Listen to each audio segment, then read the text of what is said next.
Apat na koponan ang siguradong nakapwesto na sa Mobile Legends Bang Bang Professional League Philippines Season 13 Playoffs.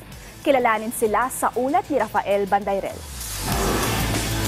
2 linggo na lang ang natitira sa regular season ng MPL Philippines Season 13. Pero ngayon pa lang, meron ng 4 na koponan na siguradong makakapasok sa playoffs.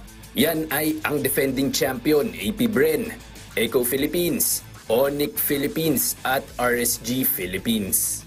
Sa nagdaang Week 5, binawi ng Bren ang top spot matapos talunin ang TNC Pro Team at Minana Evos para makalikom ng 27 points.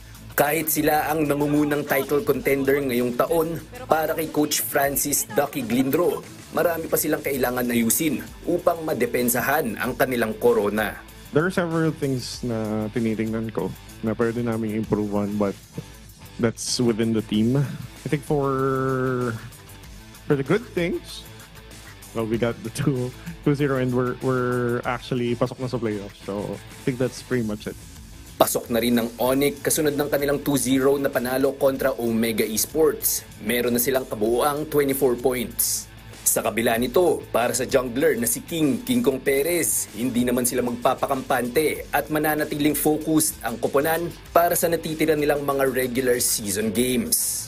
Sa ngayon po, hindi pa po nagsisink in sa akin yung yung parang papasok na po sa playoffs, ganun. Kumbaga parang mas nagpo-focus pa rin po ako sa mga susunod pa po naming matches. Kumbaga yun, paghahandaan po muna namin yung mga hanggang sa matapos po yung regular season bago yung playoffs. 2 panalo rin ang nasungkit ng Echo upang makaipon ng 22 points. Samantala, umabot na rin ang RSG sa playoff quota nang makapagtala ng 19 points. Dahil dyan, 2 playoff spots na lang ang natitira upang makumpleto ang mga bracket. Magpapatuloy ang aksyon sa MPL PH Season 13 sa Biyernes, April 26 sa Shooting Gallery Studios sa lungsod ng Makati. Rafael Bandayrel para sa Pambansang TV sa Bagong Pilipinas.